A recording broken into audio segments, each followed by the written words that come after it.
Bonjour, c'est Fiscalomax. Donc aujourd'hui, nous allons parler de la taxe d'habitation 2018. Je vais vous expliquer comment elle est établie, comment le calcul est effectué. Je vais également parler des conditions d'exonération de la taxe d'habitation et je vais vous expliquer les délais de prescription quand on fait une réclamation au niveau de la taxe d'habitation et de la contribution audiovisuelle publique. Une des premières choses à savoir, c'est qu'elle est toujours établie pour l'année entière. Vous devez payer la taxe d'habitation pour le logement que vous occupiez au 1er janvier 2018. C'est ce qu'on appelle le principe de l'annualité. Aucun prorata n'est effectué. C'est pour cela qu'il faut toujours vérifier sur la première page de votre avis que l'adresse d'imposition correspond bien à votre adresse au 1er janvier 2018. Ensuite, sur la deuxième page de votre taxe d'habitation, on retrouve le tableau des occupants. Dans la première colonne, nous avons l'identifiant. Il s'agit du numéro FIP que vous retrouvez sur la première page dans la rubrique Vos références. Ensuite, nous avons en bleu la désignation. Il s'agit des personnes qui occupent le logement. Donc il s'agit des propriétaires occupants. Nous avons également les locataires de logement et également les personnes rattachées. Donc en personnes rattachées, nous avons les personnes qui sont hébergées gratuitement et également les enfants majeurs qui font leur propre déclaration. Les enfants mineurs n'apparaissent pas dans ce tableau. Ensuite, nous avons la nature de taxation.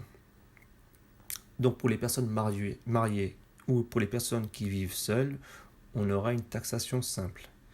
Pour les personnes qui sont en concubinage, donc là on aura une taxation conjointe. Donc on aura le code C. Et pour les personnes rattachées, là on aura le code R. Ensuite, nous avons deux colonnes en rouge. Donc nous avons le revenu fiscal de référence et le nombre de parts. Ces deux colonnes sont très importantes car elles vont permettre de calculer un éventuel plafonnement de votre taxe d'habitation et de savoir si vous bénéficiez ou pas du dégrèvement de 30%. À noter également que les personnes rattachées dont le revenu fiscal de référence n'a pas d'influence sur le montant de la taxe d'habitation n'apparaîtront pas dans le tableau. De plus, les personnes en taxation conjointe, donc avec le code C, le revenu fiscal de référence n'apparaîtra pas pour des raisons de confidentialité. Maintenant, nous allons passer au calcul de la taxe d'habitation. Dans un premier temps, il va falloir faire la distinction entre la valeur locative moyenne et la valeur locative brute. La valeur locative moyenne en bleu va nous permettre de calculer les abattements. La valeur locative brute, on va l'utiliser pour calculer la base nette d'imposition. Donc les abattements, il y en a 4. 3 facultatifs qui sont le général à la base, l'abattement spécial à la base et l'abattement spécial handicapé, et un abattement obligatoire pour les personnes à charge.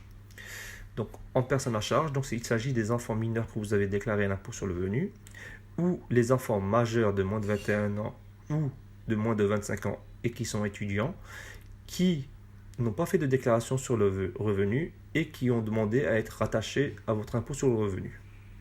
Donc dans ce cas-là, dans cet exemple-là, il n'y a pas d'abattement parce que la personne n'a pas d'enfant à charge.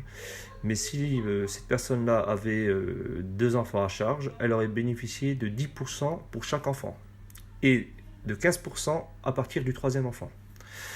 Donc, dans notre cas, la personne ne bénéficie que du général à la base. Donc, on va prendre juste la valeur locative moyenne, donc 5043, et on va la multiplier par 10 et diviser par 100, ce qui fait qu'on va obtenir 504. Cette personne-là ne bénéficie pas du spécial à la base ni du spécial handicapé. Donc là, c'est sous condition. Donc là, je vous invite à aller sur impôt.gouv.fr pour retrouver ces conditions. Donc, pour calculer la base nette d'imposition, on va utiliser la valeur locative brute en rouge, donc 8 426 €, et on va soustraire les abattements. Donc là, on n'a qu'un seul, on a 504, donc 8426 moins 504, ça nous fait 7922. Au niveau de de la colonne taxe spéciale d'équipement, c'est pareil, hein, on retrouve 7922, donc 8426 moins 504. Ensuite, on va utiliser ce que j'ai encadré en gris. Donc c'est le taux d'imposition en 2018 qui a été voté par la commune, qui est de 27,73%. Donc on va faire 7922 fois 27,73 divisé par 100 et on va obtenir 2197. Pour la colonne taxe spéciale d'équipement, on obtient 39. Donc pour le total des cotisations pour la taxe d'habitation 2018, on a juste à additionner. Donc 2197 plus 39 et on obtient 2236. À cela s'ajoutent des frais de gestion de 26 euros. La personne, elle bénéficie d'un plafonnement de sa taxe d'habitation de 2096 euros. Donc là, je ne vais pas vous expliquer le calcul du plafonnement car c'est un calcul qui est assez compliqué. Je vais prochainement faire une vidéo pour l'expliquer avec des exemples. Et en même temps, je vous expliquerai les conditions pour obtenir. Donc c'est sous condition de revenu fiscal de référence et du nombre de parts. Donc après, nous avons en vert le dégrèvement TH. Donc c'est le dégrèvement de 30%. Donc c'est pareil, c'est sous condition de revenu fiscal de référence et du nombre de parts. Donc là, vous retrouvez les tableaux sur impôt.gouv.fr. Donc cette personne, elle bénéficie de l'abattement de 30%. Cet abattement est calculé après plafonnement. Donc il faudra faire 2236 plus 26 euros moins 2096. Donc on obtient 166 euros. Donc 166 euros fois 30 divisé par 100. Et là, on l'obtient, on arrondit à 50 euros. Donc la personne bénéficie d'un dégrèvement de 50 euros de sa taxe d'habitation. Donc au total, ça lui fait une taxe d'habitation de 116 euros, plus la redevance audiovisuelle publique de 139 euros. Donc là, j'ai entouré en violet des informations qui sont très utiles. Donc là, on a le régime par rapport à la taxation du local. Donc là, en P, il s'agit d'une taxation en principale. Si on avait eu un S à la place, ça aurait été une taxation en secondaire. Donc une taxation en secondaire, c'est une taxation qui est plein pot, sans abattement, sans plafonnement, c'est du plein pot. Donc généralement, c'est des personnes qui habitent à l'étranger et qui ont à disposition un logement en France. Donc là, ils reçoivent une taxe d'habitation secondaire. On peut également avoir le régime E. Donc E, il s'agit généralement d'un parking ou un garage qui est taxé à une autre adresse différente de l'adresse principale. Donc quand on a un local à une autre adresse que l'adresse principale, il y a un deuxième avis d'imposition qui est établi. Et généralement pour les garages et les parkings, là on a le régime E. Ensuite, on a la nature du local, ce qui est très important car là tous les locaux taxés vont apparaître. Donc s'il s'agit d'un appartement, vous allez avoir appartement. Si vous avez des garages et parkings à la même adresse que l'habitation principale, ils vont apparaître dans cette rubrique. Et donc maintenant, je vais faire juste un petit topo au niveau de ce qu'on peut voir au niveau de l'évolution des impositions entre 2017 et 2018. Donc c'est c'est les petites colonnes qui nous permettent de comparer la taxe d'habitation 2017 et la taxe d'habitation 2018. Donc là on peut remarquer qu'au niveau des cotisations, la taxe d'habitation elle a augmenté de 2 euros. Au niveau de l'allègement, donc du plafonnement et du dégrèvement, donc là, on voit que son allègement a baissé de 81 euros, ce qui fait que sa taxe d'habitation, elle est passée de 33 euros en 2017 à 116 euros, ce qui fait une augmentation de 251,52%. Cette diminution d'allègement doit être sûrement due à une diminution du plafonnement, parce que le dégrèvement TH n'existait pas l'année dernière. Et donc, c'est sûrement que la personne a vu son revenu fiscal de référence augmenter, et donc ce qui fait que le plafonnement a diminué. Maintenant, nous allons parler des conditions d'exonération de la taxe d'habitation. Alors, pour bénéficier de l'exonération de la taxe d'habitation, il faut remplir 3 conditions. Donc, il y a premièrement une condition d'âge. Donc, il faut être âgé de plus de 60 ans. Si vous êtes veuf, donc là, il n'y a pas de condition d'âge.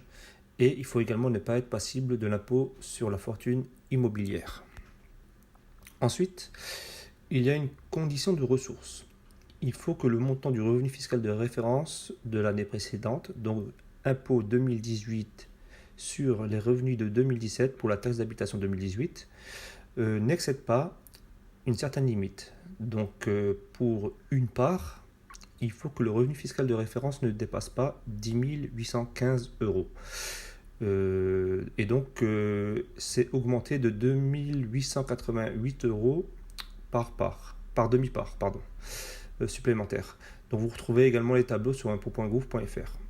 Ensuite, il y a une condition de cohabitation. Donc il faut vivre seul ou avec son conjoint ou avec des personnes à charge à l'impôt sur le revenu, donc des enfants mineurs ou des enfants majeurs rattachés à votre impôt sur le revenu qui ne font pas de déclaration sur le revenu, ou avec des personnes titulaires de l'allocation supplémentaire d'invalidité ou de solidarité prévue au Code de la sécurité sociale, ou soit avec des personnes dont le revenu fiscal de référence est inférieur à la limite indiquée précédemment. Donc, si vous hébergez une personne à titre gratuit, pour bénéficier, si vous remplissez les 2 conditions qu'on a vues avant, donc condition d'âge ou si vous êtes veuf, condition de revenu fiscal de référence, et que vous vivez avec une personne hébergée à titre gratuit dont le revenu fiscal de référence est inférieur à 10 815 euros pour une part, alors vous pouvez bénéficier de cette exonération. Pour finir, nous allons parler des délais de prescription lorsqu'on fait une réclamation à la taxe d'habitation et à la contribution audiovisuelle publique. La réclamation doit être présentée dans le délai prévu à l'article R196.2 du livre des procédures fiscales, c'est-à-dire avant le 31 décembre de l'année suivant celle de la mise en recouvrement du rôle. Vous retrouverez votre date de mise en recouvrement au niveau de la première page de votre taxe d'habitation dont l'encadrez vos références. Dans cet exemple, j'ai encadré en rouge la date de mise en recouvrement, donc ici c'est le 30 septembre 2018, donc au 31 décembre de l'année suivante, donc j'ai jusqu'au 31 décembre 2019 pour faire une réclamation. Si je fais une réclamation après le 31 décembre 2019, alors ma réclamation sera refusée car celle-ci est prescrite. Donc voilà, j'espère que ça vous a aidé à mieux comprendre votre taxe d'habitation. Et donc je vous retrouverai sur des nouvelles vidéos que je ferai prochainement. Bye bye.